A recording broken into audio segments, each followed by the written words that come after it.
Okay, I can see people joining. Welcome everyone. Thank you for joining our webinar today. I'm going to wait for the room to fill up. So I'll give it a few minutes before we get started. It's looking busy, which is good. I just wanted to let everyone know as well, we will do a Q&A with the panelists at the end. So there's a Q&A feature within Zoom that you can submit your questions to. So anything that's on your mind, get in the Q&A and we'll pull some of them up towards the end.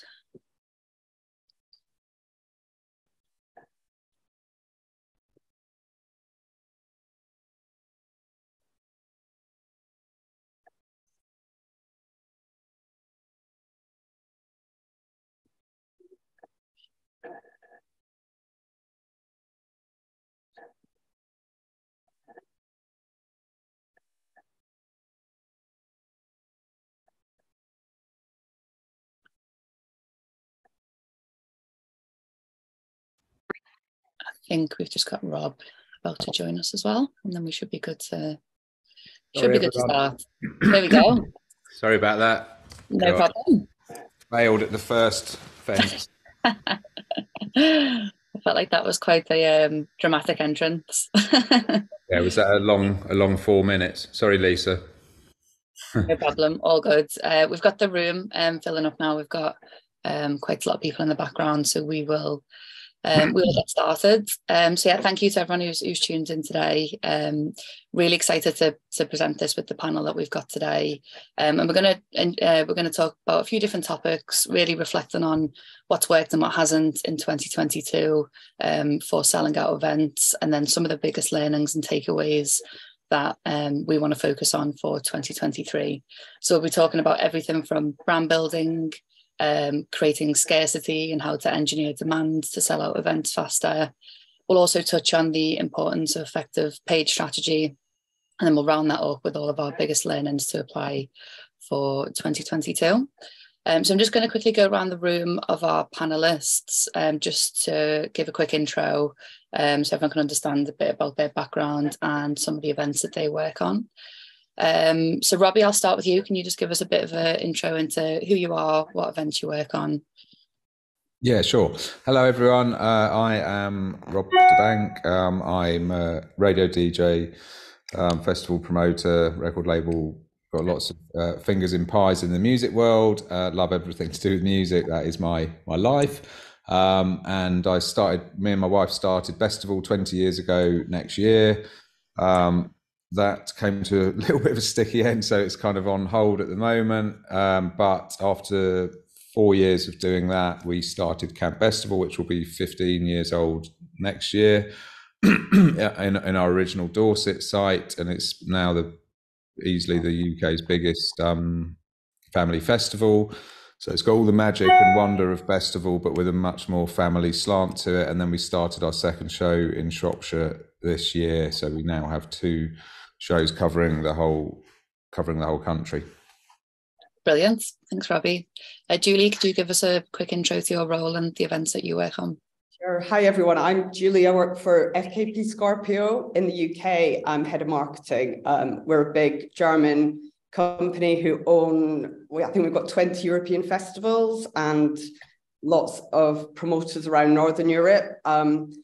The UK office started in 2018 with the Blue Planet BBC brands, which were sort of like orchestra tours. And then in 2020, the music side started, which we pretty much right away went off with the Ed Sheeran tour last year, this summer, but went on sale last year. And yeah, we've got lots of upcoming artists, also work with American bands like the War on Drugs, Father John Misty. So that's my experience. Also, we are working across some family exhibitions like the Jurassic World exhibition, which is currently at the ExCeL in London. So that's sort of a new thing for me, working on attractions and exhibitions.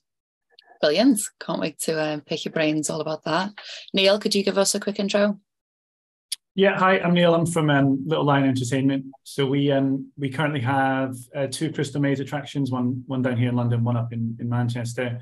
this year we opened a Tomb Raider live experience. So we're very much in the immersive theatre industry. And my background prior to that has been attractions. So I probably see myself as more of an attraction person rather than a theatre person, at Madame Tussauds in London and at London Eye. So my background is typically actually international facing, high volume tourist attractions, but massive brands in their own right. And with Little Lion, obviously we've got very established brands in who we work with the Crystal Maze and Tomb Raider. So kind of sit in that remit somewhere between domestic and international and family and corporate. So we try and straddle the lines as best we can.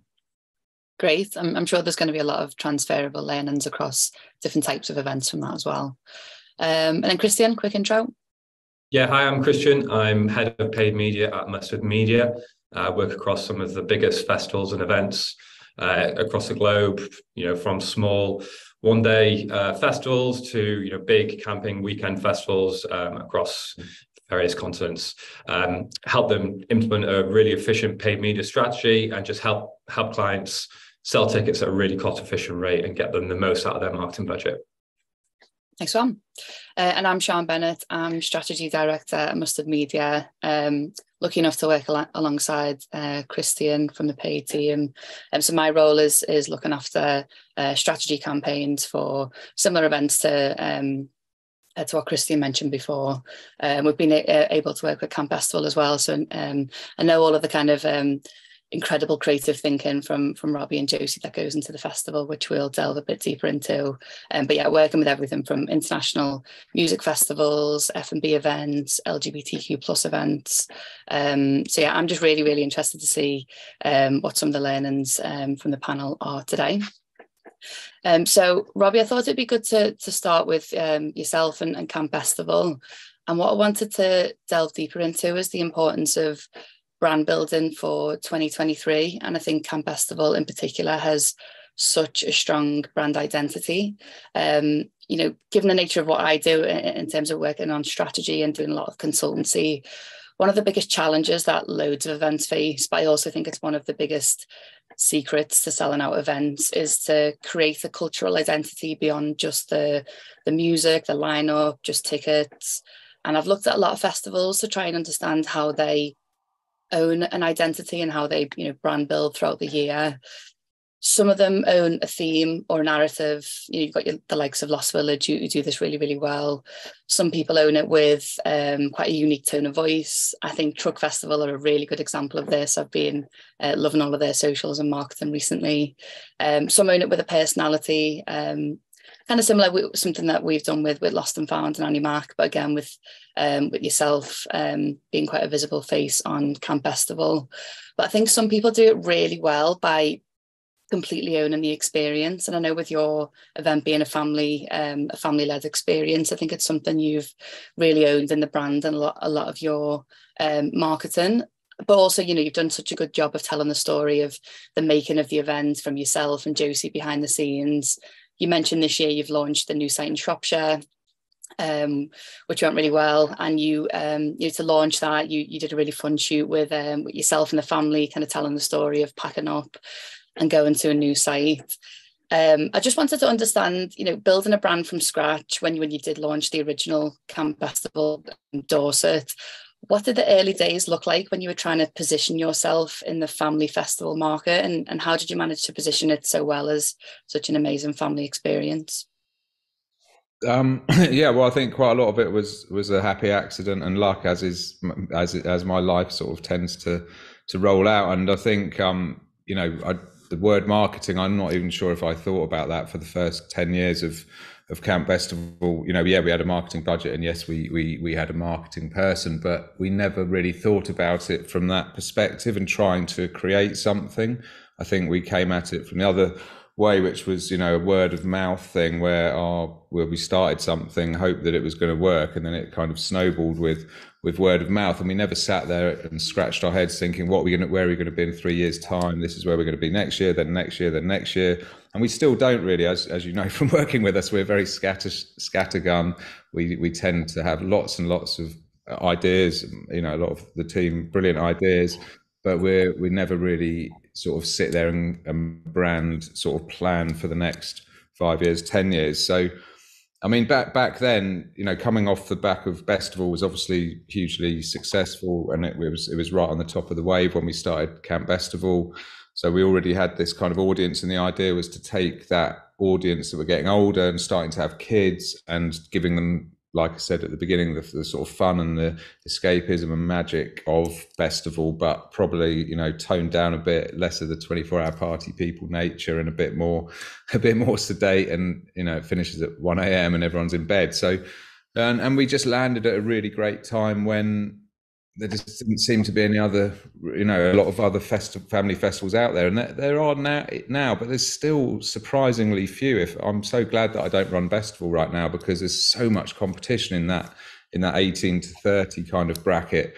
Whereas I'm not saying there isn't competition in our audience, there isn't, and what you guys, Julie and Neil, are doing as well, that's competition for us, because people are choosing to go to Alton Towers or the Crystal Maze or Legoland instead of coming to Camp Bestival sometimes. So, you know, I'm very aware that we're in this much bigger market with Camp Bestival, but we're sort of somehow managed to get ourselves, you know, really well established very early on, sold out every show since we started, which was not the case with Bestival at all. And yeah, so without sounding too confident and cocksure at all, because every year is a new year, then we just seem to be in a good space where we've just established ourselves as the sort of family festival. That's interesting. It sounds like the idea of brand has to be quite innate, and has to be like a natural process that comes from, you know, where the event started and what the offering is, versus trying to maybe engineer something that isn't quite there. But I do think you've undersold yourself there in terms of how the brand is articulated, because you've only got to look at things like the incredible artwork and some of the illustrations that Josie does every year. For me, that's you know, as someone who's not been to Camp Bestival, straight away you subconsciously get a real understanding of what the vibe, the experience, what it's going to be, without you know, even often having to go on the website. What was the process behind Josie doing all of the illustrations? What went into that? Yeah, I mean, again, you know, it wasn't a brand plan. It's the branding, like you say, is extremely strong, and Josie's hand-drawn illustrations have been, you know, copied in a nice way a lot, and that sort of look and feel. But I mean, I started a little club called Sunday Best, which, you know, when I was on Radio 1 and stuff, and that was like got really well known, and that's what sort of turned into Bestival. And so Josie started doing the hand-drawn flyers for that, so we had like 30 people or 50 people on a Sunday night, and that was kind of it. And so I did the music, she did the art, and we both did the kind of fancy dress and all the mad ideas in between. And so we've been working together on that since then, which has its plus points and minus points of being married to the person who you work with every day, and driving each other around the bend with constantly talking about work when we should be dealing with the kids. But it's it's a good sort of partnership that she does not just the art. I mean, Josie runs pretty much half the show. She runs all the finances, all the site plan, all the layout, you know, so much stuff. And then I do the music and the kind of creative stuff, you know, apart from that. So yeah, it's a good partnership. You know, it makes me think that not because it's you know, it's a financial investment to get all of this, you know, these illustrations together, but it's a time investment, it's a resource investment, and not every event does invest in a lot of the kind of brand building elements like artwork and bigger campaigns. I actually just wanted to bring up an example of one of the pieces of artwork, just so people can see the level of detail that goes into it. I'm just going to get a tab up one sec.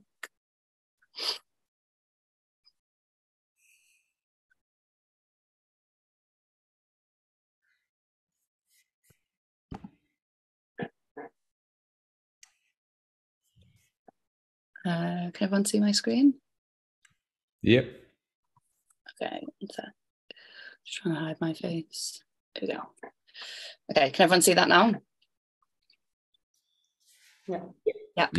So I absolutely love this campaign. So I guess the idea behind the campaign, this is something that we worked on with you guys earlier in the year, was trying to get people to understand that Camp Bestival isn't just a festival; it is the equivalent of a summer holiday that you'd go on with with your family. But this piece of artwork that Josie put together, I thought really summed up exactly what that meant. And then I know you guys went down to the site. It was executed as an out-of-home campaign. You had kind of deck chairs that you rocked up with, and we got some fun content out of it. And then if you look at the example on the right-hand side, that's when you guys launched the second site in Shropshire. And rather than just going out and saying, we're at a new site, sign up, tickets on sale soon, you really put the time and effort into putting this launch video together and telling the story of, we're packing up, we're going somewhere else. We even got the family involved and the kids involved in the shoot, which again, I think added a really nice personal touch to the launch. But I think that got people to really buy into the story behind the brand, and it not just being, just an event that's trying to sell loads of tickets. Why is it so important, do you think, to invest budget, time, resource into brand building campaigns and not just go out with the status quo and hope that people buy tickets? After 14 years of running Dorset, then we sort of feel like it's a strong word of mouth festival, and we did some research after this latest one where 33% of our audience said that they came to Camp Bestival because they like going to Camp Bestival. So it's a repeat thing for them. It's not they're coming year in, year out. So I'm not saying we don't worry about that, but that sort of, we know we've got a strong following. It's like if you look at Green Man Festival, they sell out every year, 20,000 people. They just sold out, no lineup announced. I was with the guys from Boomtown yesterday. They've sold half their tickets. They're not announcing a lineup at all until the festival, and they've sold over half their tickets, and their tickets are now over 300 quid.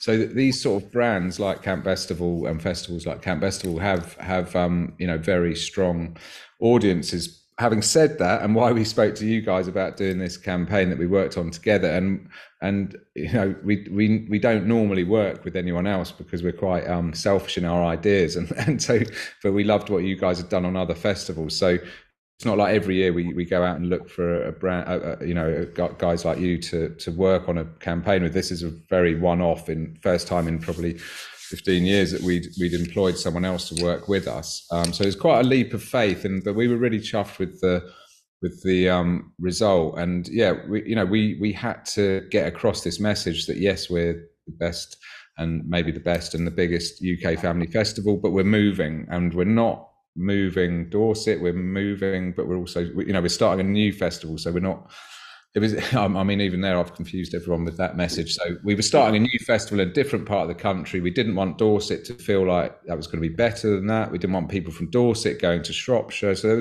was quite an intricate message underneath of like, this is the new festival, but if you're coming to Dorset already, that's great, stay there. If you're coming to Shropshire, brilliant. And it worked really well. We're now selling like for like on the two festivals, even 1 year in. So Shropshire's got off to a very good start. Oh, brilliant. Okay, thank you for that, Robbie. Julie, I thought it'd be good to have a quick run through about some of the events that you've been working on in 2022. It's clear that you work across such a huge breadth of different types of events. So what have been some of the biggest launches and campaigns that you've worked on? Well, the Ed Sheeran one was massive. As a company, we sold 2.2 million across Europe. That was 36 out of 52 of his dates, over 1 million ticket sales in the UK. For me, the same launching an artist tour, it's about that creative as well, that gets it out there. You've obviously got access to the artist, you've got all their data, but the timing as well, it's like to launch sort of on a Monday, Tuesday, go on sale on the Friday, and that's to get, everyone aligned. You've got your ticket agents, which are hugely important because they're all, they've all got massive marketing tools as well. But yeah, for something like on the Ed tour, the first thing we looked at was, to get an amazing live image, and then also the video footage, which back in the day would be, traditionally a TV advert that would launch. Anything like previous tours I've worked on, such as Take That, was massive TV campaigns that maybe now, maybe we don't spend as much on TV.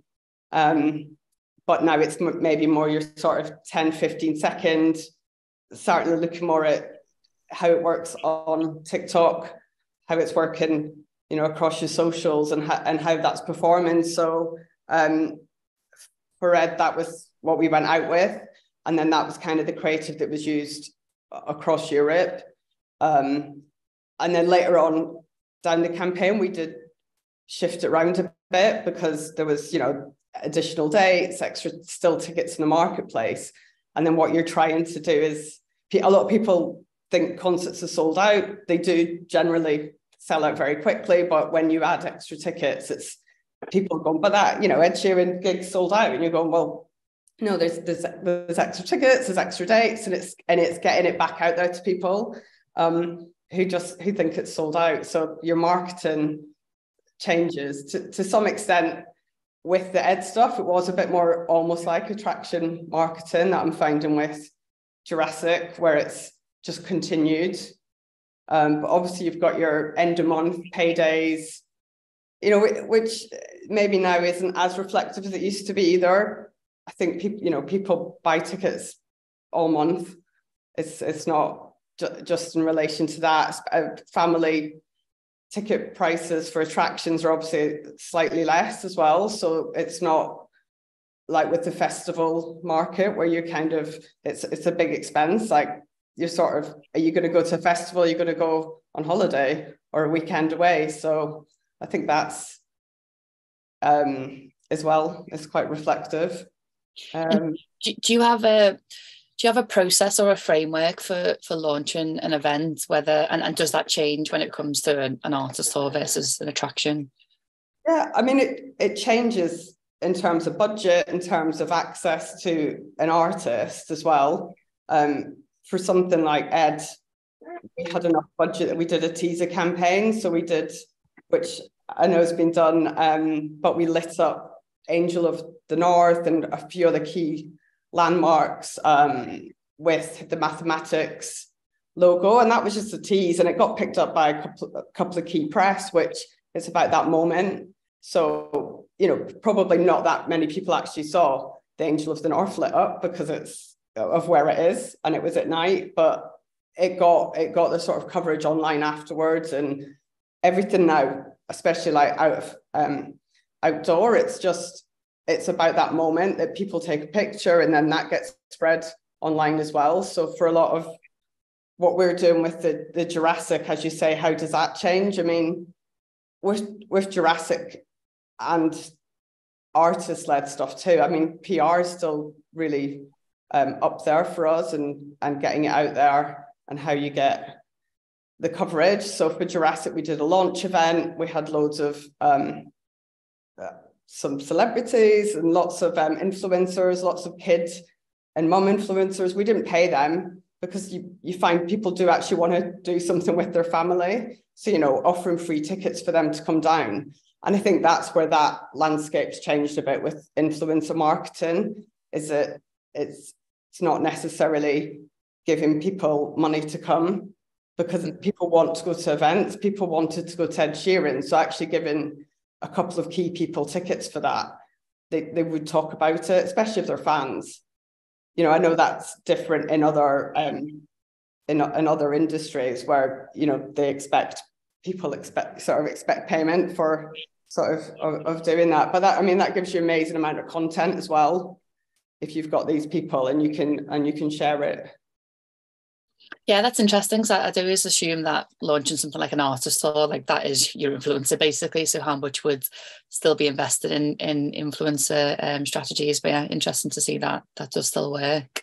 I think it's obviously for festivals and attractions, it's a lot easier. I think with artist stuff, it can be really hard. But on Ed, we had influencers come to the first day of the tour, which was in Cardiff. We had 6 weeks till Wembley, and we still had tickets for the last Wembley date. So it was, you sort of got a lead up time. A lot of tours don't have that spread. A lot of tours are sort of within a week because the band are going on to the next place. So it's it's quite unusual to have that. And you must have worked on hundreds and hundreds of events throughout your career so far. Is there anything that you try and avoid, or what makes a bad launch? Is it bad creative, lack of lead time, not enough data to remarket to? What pitfalls are you trying to avoid?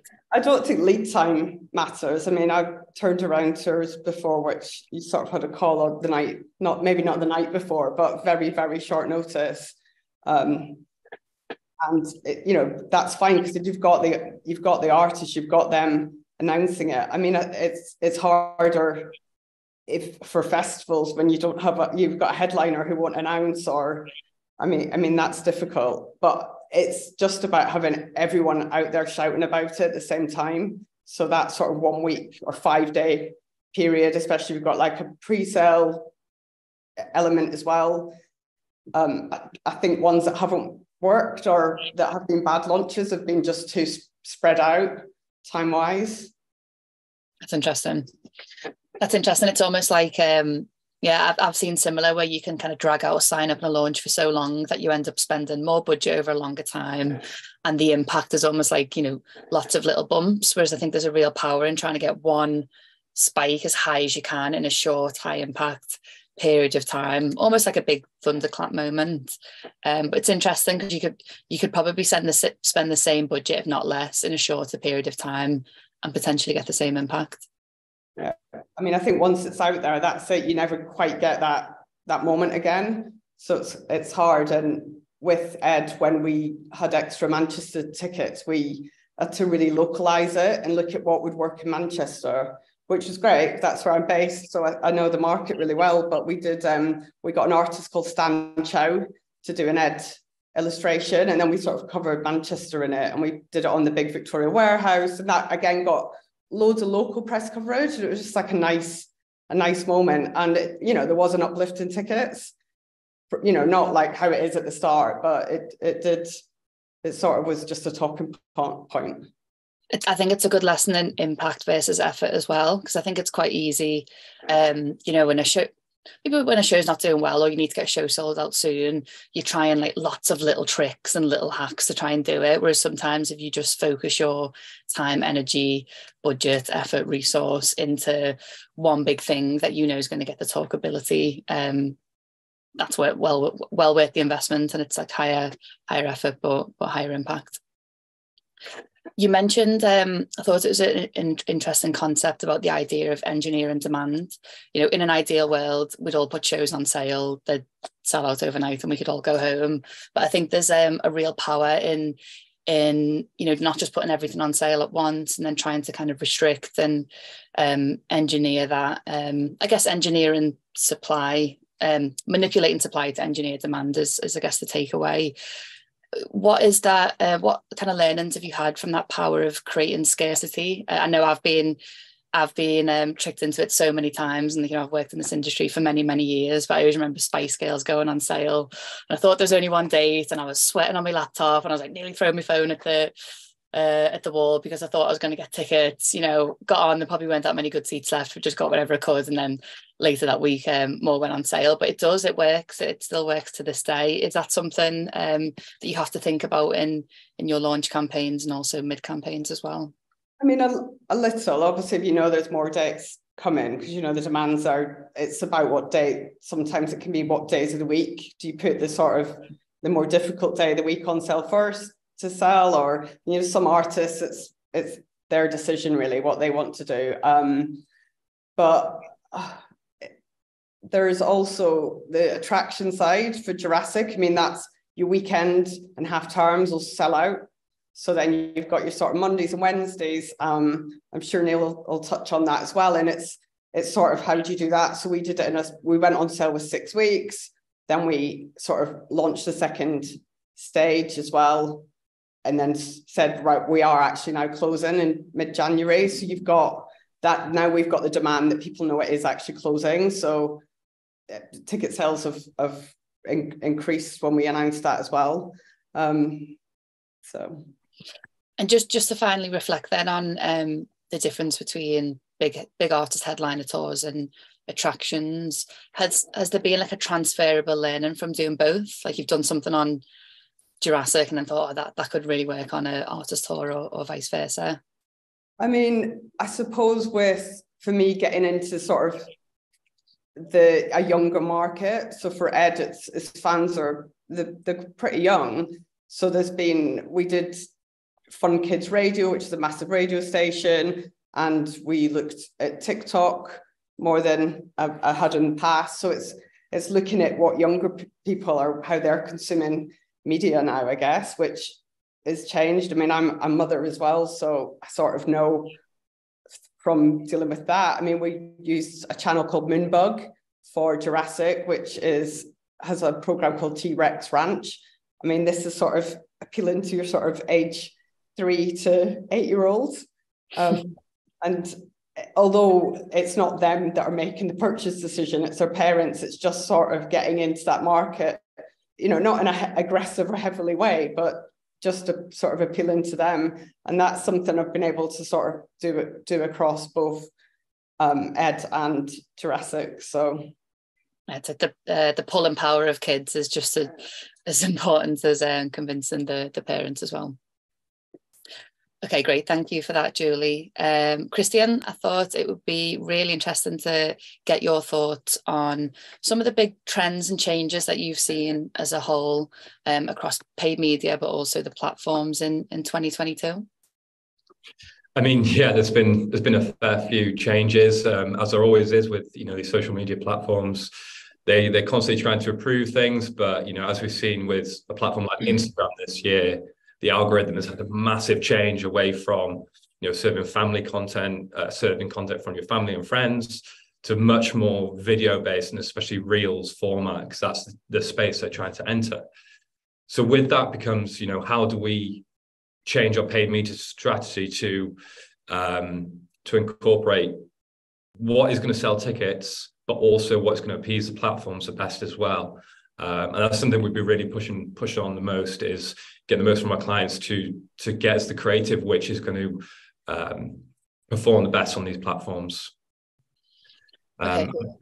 I would say, and I said it also as well, in terms of marketing budgets, it's really starting to tip the scales now, go from a more of a overall marketing budget to more paid budget is becoming a factor now into how people want to allocate spends. And with that becomes, how do you get the most out of that? As it becomes a core driver of your ticket sales, is how are you going to spend that efficiently? Do you know what platforms to run on? How are you doing a sales forecast to know which time of the month, which time of the year is really going to drive that spike in sales? So that's something that we've been really focused on this year, is implementing your strategies, which are very ongoing. So that you can look at your cost per acquisitions and knowing when to step back and to drive forward in terms of increased budget, reducing and increasing activities. One of the biggest things I've learned from some of our debriefs and conversations was a big shift in focus from targeting to creative. Because I know, there was a point when we'd get really granular and about thinking who can we target and get really specific about interest and location, etc. But you told me something really interesting about that shift in focus. Yeah, massively. Facebook, ever since they've had the Cambridge Analytica a few years ago and the iOS privacy policy changes that have come in the last kind of 2 years, it's really limited what we can do as media buyers in terms of really, honing in onto a core audience. And everything now that, if we take Facebook and Instagram as an ad platform, what they're trying to get us to do is to go broad in our targeting and just kind of let the algorithm do its work. And that's really enabled us to shift our focus from, the dark arts of targeting and ad scheduling into focusing more on the actual ads that people are going to see and testing, ad copy, ad creative, different formats, carousels, videos, statics, and spending more time actually what you're serving people and how they interact in each ads. We're doing a lot of work with a metric called stop rate at the moment, which is a custom metric that a lot of media buyers are using at the moment, which is basically which basically measures in a percentage how people are flicking through the feeds and stopping on your particular ad. And, you know, one of the biggest shifts we've seen is that, you know, the high polished video content is having a really low stop rate, as opposed to this, what we call lo-fi creative, you know, the UGC, the content which people are more really consuming these days. And the difference between the two stop rate is quite huge. So, you know, we're really pushing on and trying to get as much, you know, lo-fi UGC content as possible, because that's what's working at the moment on the platforms. Yeah, really interesting. I think it's a big trend that's been driven by you know, the rise of TikTok, but it's not just I'm finding it's not just a type of creative that only young people resonate with now. It's just everyone consumes content now through this more kind of lo-fi, handheld kind of point of view content. But also I read a really good article recently about just the importance of grabbing people's attention at the start of the creative, because sometimes, you know, it's not, you know, just doing a reel or a TikTok isn't going to, you know, go viral overnight, or it's not going to make your paid media boom overnight. It's about thinking those first 3 seconds, what is the hook or the caption to grab people's attention? And then how is the rest of the video or asset then, you know, kind of answering that caption or that question you've asked at the start. But Kristian, you work across, again, hundreds of shows and launches each year. What's a common mistake that you see festivals or events make when it comes to paid media?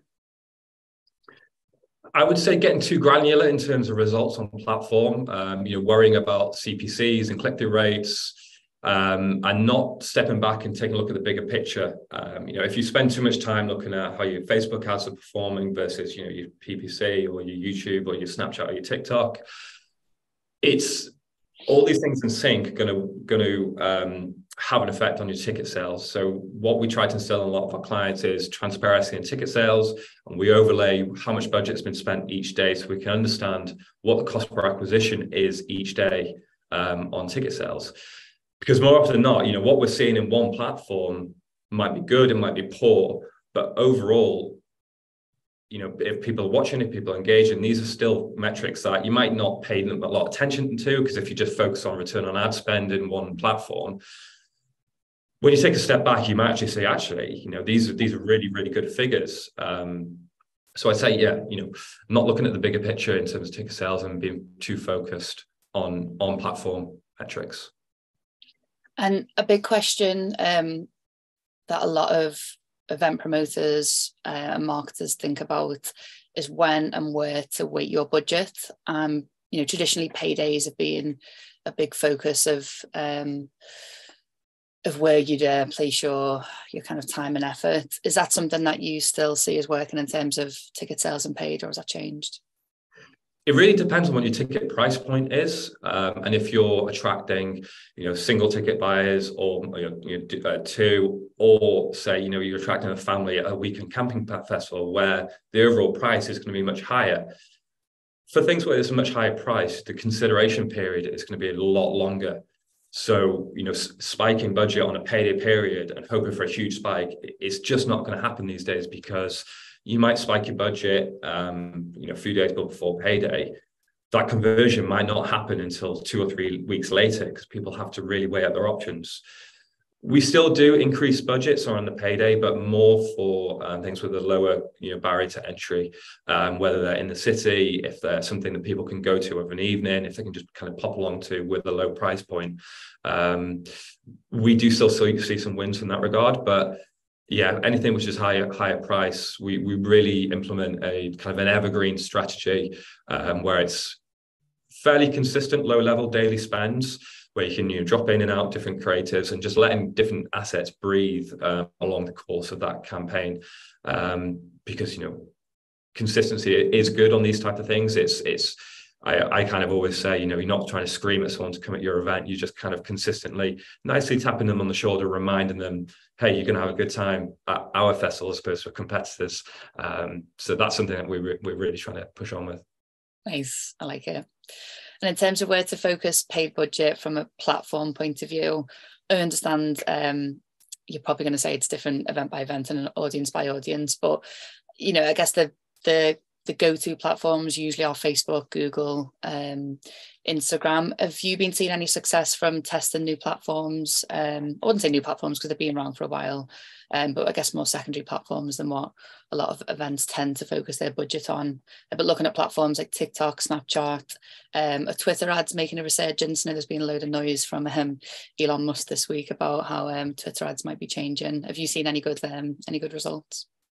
Yeah, not so sure how Twitter's going to go down. We know he's going to be, charging people for the blue tick, but we have actually been really driving on with Twitter ads a lot more lately, and we're seeing some good results.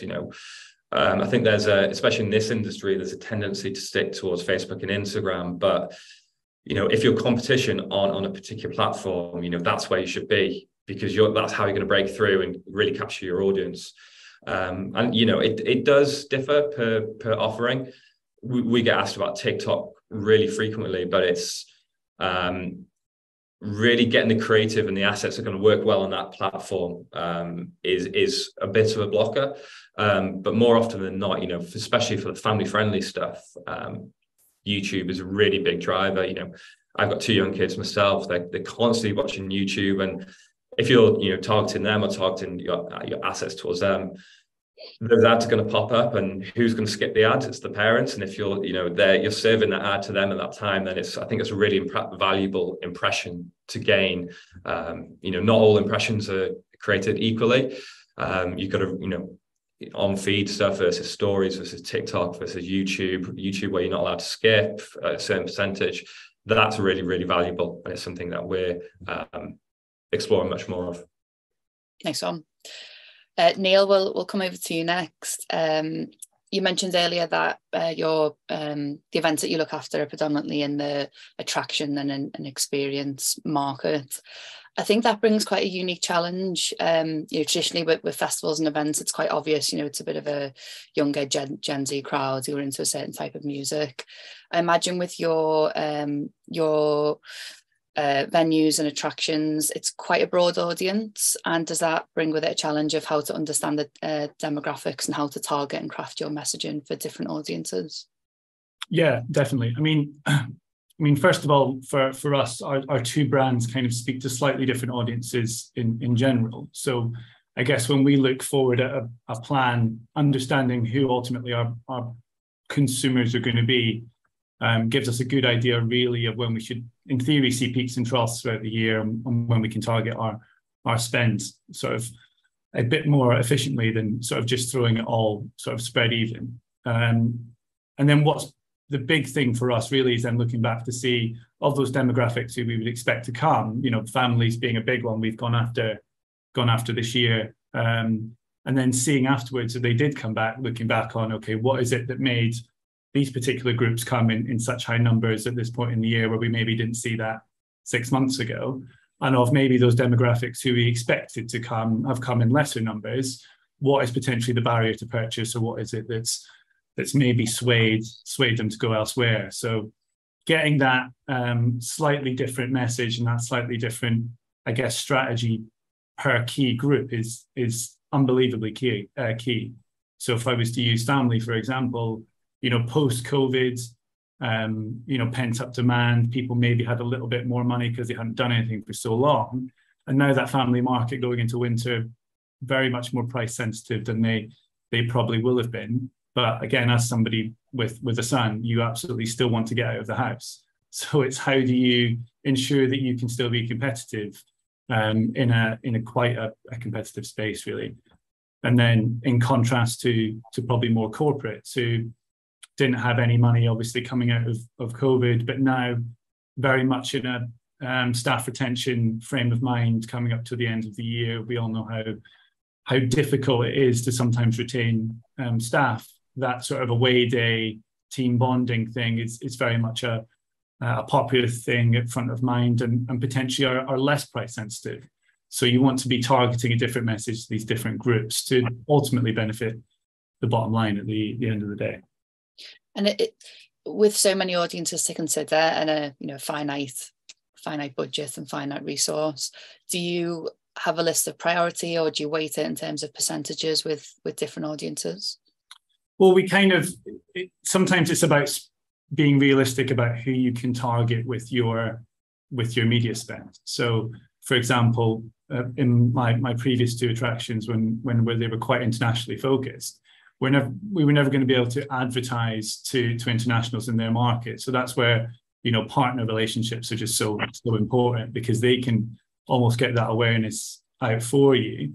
And if you've got that good relationship with the right messaging, with the right partner, you know, that can be massive. But the same thing does apply domestically. So you do have sort of domestic partners where people are very loyal to, and, you know, Time Out as an example in London, where they've got a very, very London focused high sort of mailing group. If you can do the right partnership with them, they can maybe speak to a market that you can't get into without spending, you know, more media than your budget's going to allow. Yeah, I think unlocking audiences and partnerships in a really cost-effective way has been something we've had huge success from, especially when you can try and look at things like contra deals and contra marketing, where you know there's a crossover audience, you've both got big audiences themselves. How can you kind of exchange some sort of marketing between both audiences can really, really help.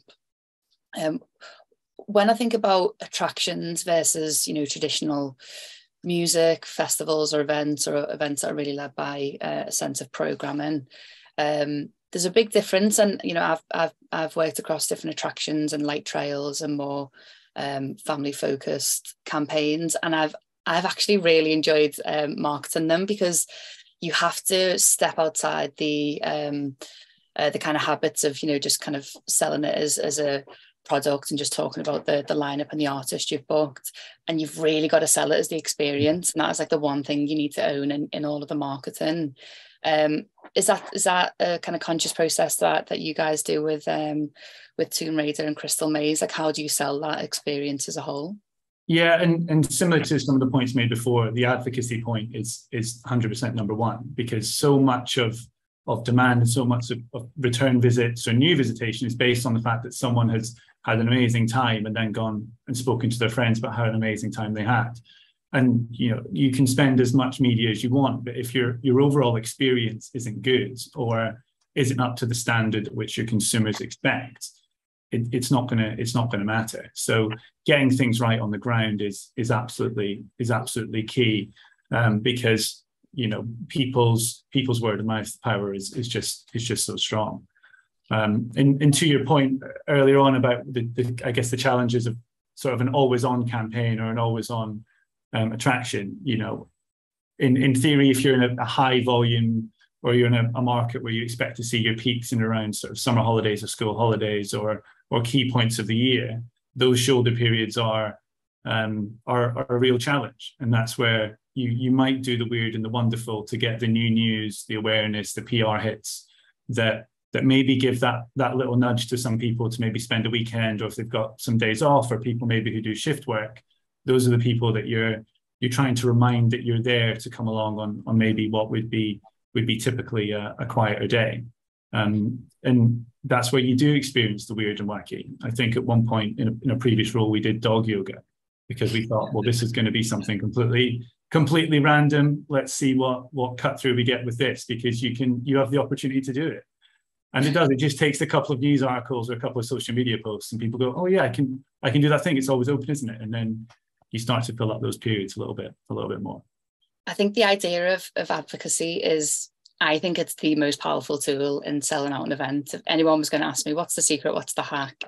It is that, and it's the power of word of mouth. And I think if you could bottle that and sell it, you'd be a very, very rich person. But, you know, using social proof is something I see loads of events underutilized, and they're often sitting on a lot of this advocacy on the socials or from, you know, different touch points in the marketing. And actually come across a theory called mimetic desire. And in a really, really quick nutshell, it's the idea that people desire things because other people do. Mm-hmm. And I think if you can own that at every single touch point in your marketing, it's insane how powerful that is as a tool. And I like to look outside my own industry to see how other people do it well. But, you know, starting to look at more attraction-based events and things like theatre. They do it so well. Like, it's always got the 5-star reviews. It always kind of opens with the big quotes, and they always make you feel like it's such a big deal before you've even thought about buying a ticket. So yeah, I thought it was really, really interesting that you mentioned that. Families are, I imagine, a big audience. For family audiences in particular, do you promote to them any different? How do you get in front of families in your marketing campaigns? Yeah, as I mentioned, it was a bit of a newer angle for us this year, where we dipped our toe in the water probably in sort of Q2 and Q3, and then really went after families in for October half term, which, you know, from volume perspective was amazing. And, you know, we had to be realistic that, again, the price sensitivity is a big thing. So having almost bespoke offers that we would do organically through our own channels, but also with a couple of key partners, is going to be something that's going to enable them to book where they probably wouldn't have booked otherwise, because the attraction industry, particularly in London, is quite crowded. So it's how do you get the cut through that's going to make them want to come and agree to spend the money in the first place, because, as I say, they are probably a demographic who's probably more impacted than maybe sort of couples or corporates or adults from sort of the cost of living piece. But they are also a group who, because they're potentially only going to spend on one or two things, if they will probably do more research. So they will look at how your TripAdvisor, your Google reviews, they will speak to friends, they will look to know that what they're spending their money on is going to be worth it. And they will be the first people to tell you afterwards if it wasn't worth it once they've been. So again, everything kind of comes back to that experience, that advocacy, because you have to prove it to them before they come, and you have to prove it to them while they're there. But those people will then ultimately be your marketing for your next peak periods and into the next few years, because they will talk about what the experience they had. And just finally, Neil, what do you find is the most powerful channel for marketing and selling tickets for your attractions? Again, for us, the paid media and paid search and social are so key for us, not just from getting us out there. And if I use Tomb Raider and Crystal Maze as two sort of slightly different examples, where everybody knows what happens in the Crystal Maze because they've seen the TV show, they know what the experience is going to be like, they know what they're going to get. So our marketing for that is one way. And then Tomb Raider is slightly different. It's a new brand, it's a new experience. But how we market them is similar in a sense of, we need to be almost front and center. We need to be sort of anti-competitor in many ways, but we want them to come through our own channels as I guess our key number one. The partnership side is great, but as we all know, that it comes with, you know, added commissions, it comes with added complexities. So sort of paid search for us has been absolutely key, and not necessarily doing hundreds and hundreds of different strategies, but doing sort of fewer, bigger, better, and doubling down on what we know works. But one learning that we found from attractions and a lot of the light trails that we work on is that email is making quite a resurgence, and I feel like email marketing kind of went out of fashion a bit when you know, the emphasis was placed so much on social media and all the new platforms that are kind of coming in for fashion every year, it seems. But we found on a campaign that we ran for a light trail, we built out an email conversion funnel for a set of data that we wanted to try and squeeze more tickets out of. But just by building one kind of automated email funnel, we sold about 1,200 tickets just off that funnel alone, and that equated to about 15k in revenue. I thought that was really interesting, because I think it is a platform that sometimes people do overlook as well. Mm-hmm. Okay, thank you to all of our panelists for sharing that incredible insight. I'm going to wrap up with 2 questions, looking back on this year and looking into next, and I'll go around the room if you can both answer these 2 questions. So, taking learnings from 2022, what's the one thing that you would double down on when it comes to selling out your event? And what's the one thing that you would avoid or do differently? And I'll go to Kristian first. Double down on consistency, not being sporadic in your activity, letting creatives really breathe, and not looking into the account day to day to kind of chop and change things. And sorry, what was the second question? Second, what's the one thing you'd avoid or do differently? I would avoid trying out platforms just because everyone thinks that you should be trying out TikTok. If your audience isn't there, if you don't have the creative, don't waste your time with it. Double down on what you know is going to work for your audience. Brilliant, thank you. Robbie, is there anything that you would double down on or do more of next year? And is there anything that you would avoid or do differently? God, those are tricky questions. Doubling down on our natural instincts and just following what me and Josie, you know, it's a family run business. We're actually owned by Live Nation now, but it's me and Josie that make all the decisions day by day. Often with our kids now, you know, a 16-year-old and a 14-year-old, and even the little ones. And so following that sort of natural instincts that we have is really important, because the times that we've doubted that and let someone else do it, and I don't mean you guys because you were absolutely amazing, but we've had other people tell us what to do and we've totally cocked it up. So I think, yeah, the instinct is really prime. And so what wouldn't we do? Yeah, or do differently. Well, I mean, it's sort of the same thing, really. It's kind of like we wouldn't follow other people's advice. We'd always.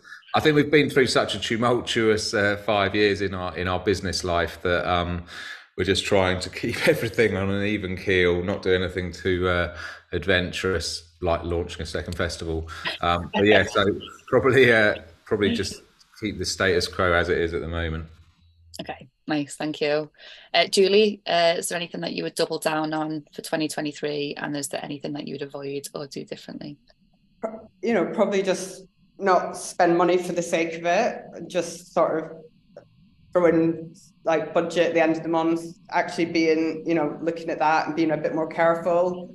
And then, yeah, just really focusing on creatives and short videos, and an email, maybe looking at better email strategy as well. As a new company, that's something, you know, we don't have loads and loads of data. So yeah, it is really important. And that's why I think ticket agents, you know, that it's still being included in those mailers is still really important, because people buying tickets do, you know, they do look at the Ticketmaster, they do look at the C-Tickets mailers and Eventum, and that's where they quite often are looking at purchase decisions. Nice one. And finally, Neil, anything that you would double down on and anything that you would avoid or do differently for 2023? I think I would probably definitely double down on knowing or doing what we know. So the things which we, you know, markets are often very similar in terms of people's behavior. And sometimes you just have to know that strategies that have worked, or even theories that have worked previously, you know, by and large should work. You just might have to look at them differently. I think potentially in some aspects we almost doubted ourselves with a couple of elements, and potentially if we doubled down at the time, we would have reaped even more benefits, because we were so nervous that some people's thought process had shifted so far away from what it typically was. That was maybe a little bit of an opportunity missed at one point. So it's, yeah, double down on experience. Okay, nice one. So just to round up, I'm going to look through the audience Q&A and see if we've got any questions that we can put to the panel. I've seen some of the panelists have been answering them on the Q&A as well, which is brilliant. I don't know if everyone can see those answers though, so I might just bring them up just so everyone, in case anyone's not read them.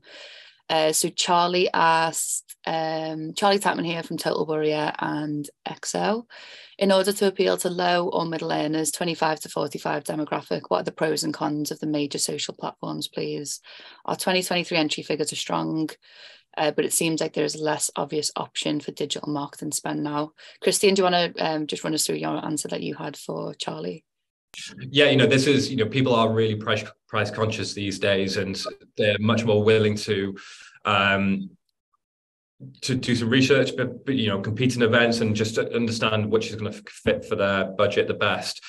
So the chances of, you know, last click conversions through paid social ads does diminish. So I would really look at introducing some sort of, you know, intent-driven platform like Google Search, where you're kind of scooping up a lot of conversions when people are in the market and ready to pull the trigger already.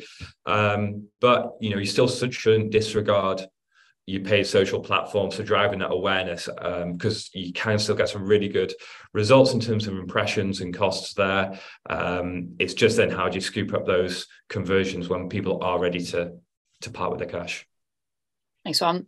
And Robbie, you had a really nice answer for Charlie on how you picked the site for Shropshire. How did you land on that location?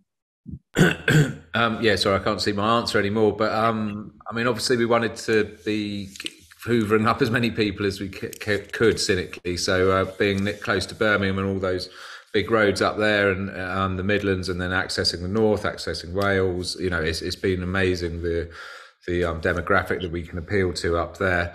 And, you know, so that was the cynical marketing ploy, but the more sort of natural instincts were, you know, it's absolutely beautiful site, capability, brown design, gardens, hundreds of years old, you know, classic stately home, and beautiful lakes. And, you know, I was always slightly envious of the wilderness festival shots of someone on a paddleboard or swimming in a lake. And I'm so pleased that we finally got a lake on our site and people can go wild swimming and stuff. So yeah, that was that ticked a box as well. Nice one.